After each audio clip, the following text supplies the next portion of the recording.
जब से बने हैं प्रभु तुम्हारे, ये जीवन अच्छा लगता है। यादों में तेरी मस्ती चढ़ी है, यादों में तेरी मस्ती चढ़ी है। सब कुछ अच्छा लगता है, जब से बने हैं प्रभु तुम्हारे, ये जीवन अच्छा लगता है।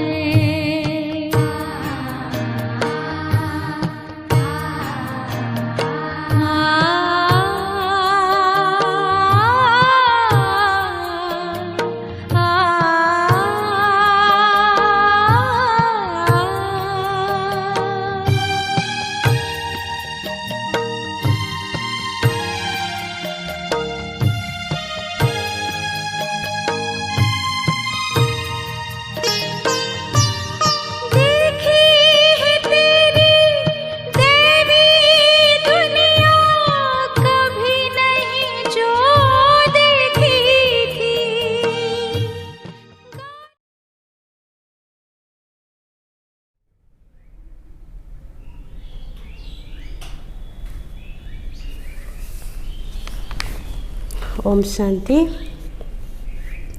आज बाबा की 22 तारीख की मुरली है। बाबा कहते, मीठे बच्चे, अभी यह चढ़ती कला का समय है। भारत गरीब से साहूकार बनता है। तुम बाप से सतयुगी बादशाही का वर्षा ले लो। प्रश्न है, बाप का कौन सा टाइटल श्री कृष्ण को नहीं दे सकते हैं? उत्तर बाबा कहते, बाप है गरीब निवाज। श्री कृष्ण को ऐसे नहीं कहेंगे, वह तो बहुत धनवान है। उनके राज्य में सब साहूकार हैं। बाप जब आते हैं तो सबसे गरीब भारत है, भारत को ही साहूकार बनाते हैं। तुम कहते हो हमारा भारत स्वर्ग था, अभी नहीं है, फिर से बनने वाला है। गरीब निवाज बाबा ही भारत को स्वर्ग बनाते हैं। गीत है, आखिर वह दिन आया आज। ओम शांति। मीठे मीठे रूहानी बच्चों ने यह गीत सुना। जैसे आत्मा गुप्त है और शरीर प्रत्यक्ष है। आत्मा इन आँखों से देखने में नहीं आती है, इनकॉग्निटो है जरूर, परंतु इस शरीर से ढकी हुई है। इसलिए कहा जाता है आत्मा गुप्त है। आत्मा खुद कहती है मैं निराकार हूँ, यहाँ साकार में आकर गुप्त बनी हूँ। आत्माओं की निराकारी दुनिया है, उसमें तो गुप्त की बात नहीं। परमपिता परमात्मा भी वहाँ रहते हैं। उनको कहा जाता है सुप्रीम, ऊंचे ते ऊंच आत्मा, परे ते परे रहने वाला परम आत्मा। बाप कहते हैं जैसे तुम गुप्त हो, मुझे भी गुप्त आना पड़े। मैं गर्भ जेल में आता नहीं हूँ, मेरा नाम एक ही शिव चला आता है। मैं इस तन में आता हूँ तो भी मेरा नाम नहीं बदलता। इनकी आत्मा का जो शरीर है, इनका नाम बदलता है। मुझे तो शिव ही कहते हैं, सब आत्माओं का बाप। तो तुम आत्माएं इस शरीर में गुप्त हो, इस शरीर द्वारा कर्म करती हो। मैं भी गुप्त हूँ। तो बच्चों को यह ज्ञान अभी मिल रहा है कि आत्मा इस शरीर से ढकी हुई है। आत्मा है इनकॉग्निटो, शरीर है कॉग्निटो। मैं भी अशरीरी। बाप इनकॉग्निटो इस शरीर द्वारा सुनाते हैं। बाबा कहते तुम भी इनकॉग्निटो हो, शरीर द्वारा सुनते हो। तुम जानते हो बाबा आया हुआ है भारत को फिर से गरीब से साहूकार बनाने। तुम कहेंगे हमारा भारत, हर एक अपने स्टेट के लिए कहेंगे हमारा गुजरात, हमारा राजस्थान, हमारा कहने से उसमें मोह रहता है। हमारा भारत गरीब है, यह सभी मानते हैं, परंतु उन्हें यह पता नहीं कि हमारा भारत साहूकार कब था, कैसे था। तुम बच्चों को बहुत नशा है ना। बाबा कहते हमारा भारत तो बहुत साहूकार था, दुख की बात नहीं थी। सतयुग में दूसरा कोई धर्म नहीं था, एक ही देवी देवता धर्म था। यह किसी को पता नहीं है। यह जो वर्ल्ड की हिस्ट्री ज्योग्राफी है यह कोई नहीं जानते। अभी तुम अच्छी रीति समझते हो हमारा भारत बहुत साहूकार था, अभी बहुत गरीब है, अब फिर बाप आए हैं साहूकार बनाने। भारत सतयुग में बहुत साहूकार था, जबकि देवी देवताओं का राज्य था, फिर वह राज्य कहाँ चला गया ना, बाबा पूछता है। यह कोई नहीं जानते। ऋषि मुनि आदि भी कहते थे हम रास्ता और रचना को नहीं जानते।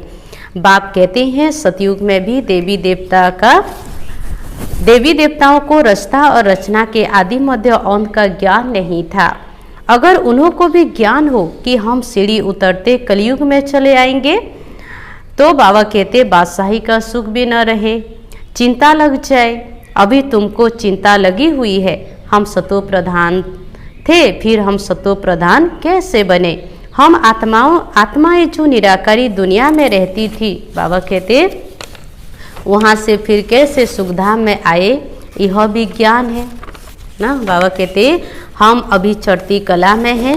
यह 84 जन्मों की सीढ़ी है। ड्रामा अनुसार हर एक, बाबा कहते एक्टर नंबरवार अपने अपने समय पर आकर पाठ बचाएंगे। अब तुम बच्चे जानते हो गरीब निवाज किसको कहा जाता है, यह दुनिया नहीं जानती।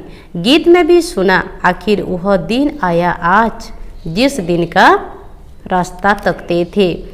सब भक्त हैं, भगवान कब आकर हम भक्तों को इस भक्ति मार्ग से छुड़ाए सदगति में ले जाएंगे, यह अभी समझा है। तो बाबा कहते बाबा फिर से आ गया है इस शरीर में। शिव जयंती भी मनाते हैं तो जरूर आते हैं, ऐसे भी नहीं कहेंगे कि कृष्ण के तन में आता हूँ ना। बाप कहते हैं कृष्ण की आत्मा ने 84 जन्म लिए हैं, उनके बहुत जन्मों के अंत का यह अंतिम जन्म है। जो पहले नंबर में था वह अब अंत में तत्वम मैं तो आता हूँ साधारण तन में। बाबा कहते तुमको आकर बतलाता हूँ तुमने कैसे 84 जन्म भोगे हैं। सरदार लोग भी समझते हैं एक ओंकार परम पिता परमात्मा बाप है, वह बरोबर मनुष्य से देवता बनाने वाला है। तो क्यों नहीं हम भी देवता बने? जो देवता बने होंगे वह एकदम चटक पड़ेंगे ना। बाबा कहते यहाँ तो जरूर आएंगे जो देवी देवता बनने वाले हैं। देवी देवता धर्म का तो एक भी अपने को समझते नहीं, और धर्मों की हिस्ट्री बहुत छोटी है। कोई की 500 वर्ष की, कोई की 1250 वर्ष की, तुम्हारी हिस्ट्री है 5000 वर्ष की। देवता धर्म वाले ही स्वर्ग में आएंगे, और धर्म तो आते ही बाद में है। देवता धर्म वाले भी अब और धर्मों में कन्वर्ट हो गए हैं ड्रामा अनुसार, फिर भी ऐसे कन्वर्ट हो जाएंगे, फिर अपने अपने धर्म में लौटकर आ जाएंगे। बाबा कहते बाप समझाते हैं बच्चे तुम तो विश्व का मालिक थे ना, तुम भी समझते हो बाबा स्वर्ग की स्थापना करने वाला है, तो हम क्यों नहीं स्वर्ग में होंगे? बाप से हम वर्षा जरूर लेंगे, तो इनसे सिद्ध होता है यह हमारे धर्म का है ना। जो नहीं होगा वह आएगा ही नहीं। तो बाबा कहते कहेंगे पराये धर्म में क्यों जाए ना। तुम बच्चे जानते हो सतयुग नई दुनिया में देवताओं को बहुत सुख थे, सोने के महल थे। सोमनाथ के मंदिर में कितना सोना था, ऐसा कोई दूसरा धर्म होता ही नहीं। सोमनाथ मंदिर जैसा इतना भारी मंदिर कोई नहीं होगा। बहुत हीरे जवाहरत थे, बुद्ध आदि के कोई हीरे जवाहरतों के महल थोड़ी ही होंगे ना। बाबा कहते तुम बच्चों को जिस बाप ने इतना ऊंच बनाया है उनकी तुमने कितनी इज्जत रखी है। इज्जत रखी जाती है ना, समझते हैं अच्छा कर्म करके गए हैं। तो बाबा कहते अभी तुम जानते हो सबसे अच्छे कर्म, बाबा कहते पति से पावन बाप ही करके जाते हैं। तुम्हारी आत्मा कहती है सबसे उत्तम से उत्तम सेवा बेहद का बाप आकर करते हैं ना, जो पति दुनिया को पावन बनाते हैं। हमको रंग से राव बेगर से प्रिंस बना देते हैं। जो भारत को स्वर्ग बनाते हैं उनकी अभी इज्जत कोई नहीं रखते ना। बाबा क्या कह रहे हैं ना, जो स्वर्ग बनाते हैं भारत को उनकी इज्जत बाबा कहते कोई नहीं रखते। अभी तुम जानते हो ऊंचे ते ऊंच मंदिर गाया हुआ है, जिसको लूट गए। लक्ष्मी नारायण के मंदिर को कभी कोई ने लूटा नहीं है, सोमनाथ के मंदिर को लूटा है। भक्ति मार्ग में भी बहुत धनवान होते हैं, राजाओं में भी नंबरवार होते हैं ना। जो ऊंच मर्तबे वाले होते हैं तो छोटे मर्तबे वाले उन्हों को इज्जत रखते हैं ना। बाबा कहते दरबार में भी नंबरवार बैठते हैं। बाबा तो अनुभवी है ना, ब्रह्मा बाबा अनुभवी है। यहाँ की दरबार है पतित राजाओं की, पावन राजाओं की दरबार कैसे होगी? जबकि उन्हों के पास इतना धन है तो उन्हों के घर भी इतने अच्छे होंगे। अभी तुम जानते हो बाप हमको पढ़ा रहे हैं, स्वर्ग की स्थापना करा रहे हैं। हम महारानी महाराजा स्वर्ग के बनते हैं, फिर हम गिरते गिरते भक्त बनेंगे। तो पहले पहले शिव बाबा के पुजारी बनेंगे। जिसने स्वर्ग का मालिक बनाया उनकी ही पूजा करेंगे। वह हमको बहुत साहूकार बनाते हैं। अभी भारत कितना गरीब है। जो जमीन 500 रुपये में ली थी उसकी वैल्यू आज 5000 से भी अधिक हो गई है। यह सब है आर्टिफिशियल दाम। वहाँ तो धरती का बाबा कहते मूल्य होता नहीं सतयुग में। जिसको जितना चाहिए ले लेबे। ढेर की ढेर जमीन पड़ी होगी। मीठी नदियों पर तुम्हारे महल होंगे। मनुष्य बहुत थोड़े होंगे। प्रकृति दासी होगी। फल फूल बहुत अच्छे मिलते रहते हैं। अभी तो कितनी मेहनत करनी पड़ती है। बाबा कहते तो भी अन्न नहीं मिलता ना। कितना मेहनत करते मनुष्य, बहुत भूख प्यास में मरते हैं। तो गीत सुनने से तुम्हारे रोमांच खड़े हो जाने चाहिए। बाबा कहते बाप को गरीब निवाज कहते हैं। गरीब निवाज का अर्थ समझा ना। किसको साहूकार बनाते हैं? जरूर जहाँ जाएगा उनको साहूकार बनाएगा ना। तो बाबा कहते तुम बच्चे जानते हो हमको पति से पावन बनने में 5000 वर्ष लगते हैं। अभी फिर फट से बाबा पति से पावन बनाते हैं, ऊंचते ऊंच बनाते हैं। 1 सेकेंड में जीवन मुक्ति मिल जाती है। कहते हैं बाबा हम आपका हूँ ना। बाप कहते हैं बच्चे तुम विश्व का मालिक हो। बच्चा पैदा हुआ और बारिश बना, कितनी खुशी होती है। बच्ची को देख चेहरा उतर जाता है ना। दुनिया में यहाँ तो सभी आत्माएं बच्चे हैं। अभी पता पड़ा है कि हम 5000 वर्ष पहले स्वर्ग के मालिक थे। बाबा ने ऐसा बनाया था। शिव जयंती भी मनाते हैं परंतु यह नहीं जानते कि वह कब आया था। लक्ष्मी नारायण का राज्य था, यह भी कोई नहीं जानते। जयंती मनाते सिर्फ बाबा कहते लिंग के बड़े बड़े मंदिर बनाते हैं परंतु वह कैसे आया, क्या आकर किया, कुछ भी नहीं जानते। इसको कहा जाता है ब्लाइंड फेथ, अंधश्रद्धा। उनको यह पता ही नहीं कि हमारा धर्म कौन सा है, कब स्थापन हुआ। और धर्म वालों को पता है बुध कब आया, तिथि तारीख भी है। शिव बाबा की, लक्ष्मी नारायण की कोई तिथि तारीख नहीं है। 5000 वर्ष की बात को लाखों वर्ष कह दिया है। लाखों वर्ष की बात किसको याद आ सकेगी ना। बाबा पूछ रहे हैं किसको याद आ सकेगी। भारत में देवी देवता धर्म कब था यह समझते नहीं हैं। लाखों वर्ष के हिसाब से तो भारत की आबादी सबसे बड़ी होनी चाहिए। भारत की जमीन भी सबसे बड़ी होनी चाहिए। लाखों वर्ष में कितने मनुष्य पैदा होते ना, बेशुमार मनुष्य हो जाते। इतने तो है नहीं। बाबा कहते और ही कमती हो गए हैं। यह सब बातें बाप बेट समझाते हैं। मनुष्य सुनते हैं तो कहते हैं यह बातें तो कभी नहीं सुनी, न कोई शास्त्रों में पढ़ी, यह वंडरफुल बातें हैं। बाबा कहते अभी तुम बच्चों की बुद्धि में सारे चक्र की नॉलेज है। यह बहुत जन्मों के अंत में अब पतित आत्मा है। जो सतो प्रधान था सो अब तमो प्रधान है। फिर बाबा कहते सतो प्रधान बनना है। तुम आत्माओं को अब शिक्षा मिल रही है। आत्मा कानों द्वारा सुनती है तो शरीर झूलता है, क्योंकि आत्मा सुनती है ना, सुनने वाला आत्मा है। बरोबर हम आत्माएं 84 जन्म लेते हैं। 84 जन्म में 84 माँ बाप जरूर मिले होंगे। यह भी हिसाब है ना, बुद्धि में आता है। हम 84 जन्म लेते हैं, फिर कम जन्म वाले भी होंगे। ऐसे थोड़ी ही सब 84 जन्म लेंगे।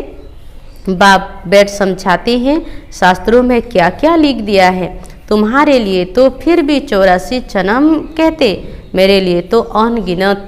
बाबा कहते बेशुमार जन्म कह देते ना। बाबा को कौन कौन में पत्थर भीतर में ठोक दिया है। बस जिधर देखता हूँ तू ही तू, कृष्ण ही कृष्ण मथुरा वृंदावन में ऐसे कहते रहते हैं। कृष्ण ही सर्वव्यापी है। राधे पंथी वाले फिर कहेंगे राधे ही राधे, तुम भी राधे हम भी राधे। तो एक बाप ही बरोबर गरीब निवाज है। भारत जो बहुत सबसे साहूकार था अभी सबसे गरीब है, बाबा कहते हैं। तो बाबा कहते माना गरीब बना है इसलिए मुझे भारत में ही आना पड़े। यह बना बनाया ड्रामा है, इसमें जरा भी फर्क नहीं हो सकता। ड्रामा जो शूट हुआ वह हुबहू रिपीट होगा, इसमें पाई का भी फर्क नहीं हो सकता। ड्रामा का भी पता होना चाहिए ना। ड्रामा माना ड्रामा, वह होते हैं हद के ड्रामा, यह है बेहद का ड्रामा। इस बेहद के ड्रामा के आदि मध्य अंत को कोई नहीं जानते। तो गरीब निवाज निराकार भगवान को ही कहेंगे, कृष्ण को नहीं मानेंगे। कृष्ण तो धनवान सतयुग का प्रिंस बनते हैं, भगवान को तो अपना शरीर है नहीं। वह आकर तुम बच्चों को धनवान बनाते हैं, तुमको राजयोग की शिक्षा देते हैं, पढ़ाई से बैरिस्टर आदि बनकर फिर कमाई करते हैं। बाप भी तुमको अभी पढ़ाते हैं, तुम भविष्य में नर से नारायण बनते हो। तुम्हारा जन्म तो होगा ना, ऐसे तो नहीं स्वर्ग कोई समुद्र से निकल आएगा ना। कृष्ण ने भी जन्म लिया ना, कंसपुरी आदि तो उस समय थी नहीं। कृष्ण का कितना नाम हो जाता, नाम गाया जाता है, उनके बाप का गायन ही नहीं। उनका बाप कहाँ है? जरूर कृष्ण किसी का बच्चा होगा ना।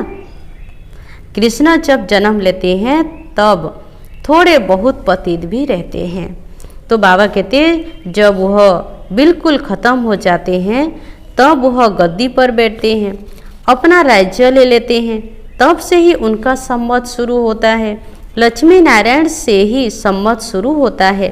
तुम पूरा हिसाब लिखते हो, इनका राज्य इतना समय, फिर इनका इतना समय, तो मनुष्य समझेंगे यह कल्प की आयु बड़ी हो नहीं सकती।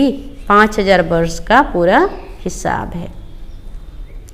तो बाबा कहते तुम बच्चों की बुद्धि में आता है ना, हम कल स्वर्ग के मालिक थे, बाप ने बनाया था, तब तो उनकी हम शिव जयंती मना रहे हैं। तुम सबको जानते हो, क्राइस्ट, गुरु नानक आदि फिर कब आएंगे, यह तुमको नॉलेज है। वर्ल्ड की हिस्ट्री ज्योग्राफी हुबहू रिपीट होती रहती है। यह पढ़ाई कितनी सहज है, तुम स्वर्ग बनाते हो। बरोबर भारत स्वर्ग था। भारत अविनाशी खंड है। भारत जैसी महिमा और कोई की हो नहीं सकती। सबको पति से पावन बनाने वाला एक ही बाप है।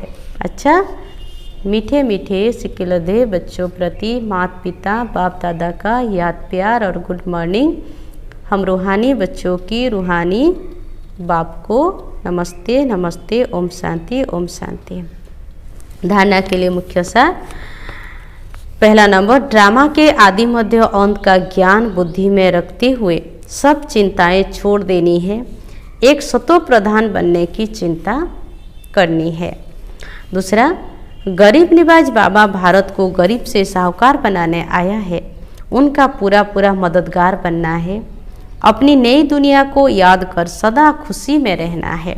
वरदान है, एक साथ 3 रूपों से सेवा करने वाले मास्टर त्रिमूर्ति भव।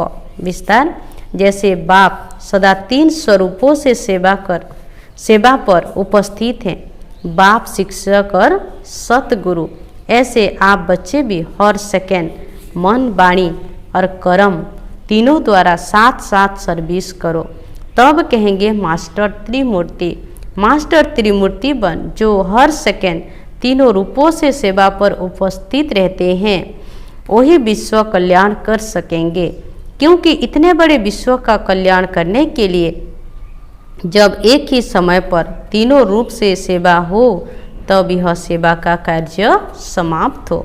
स्लोगन, ऊंच ब्राह्मण वह है जो अपनी शक्ति से बुरे को अच्छे में बदल दे ना। ऊंच ब्राह्मण वह है जो अपनी शक्ति से बुरे को अच्छे में बदल दे।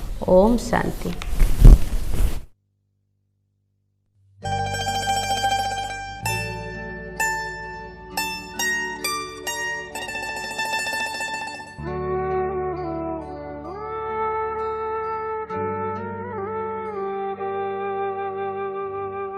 दिल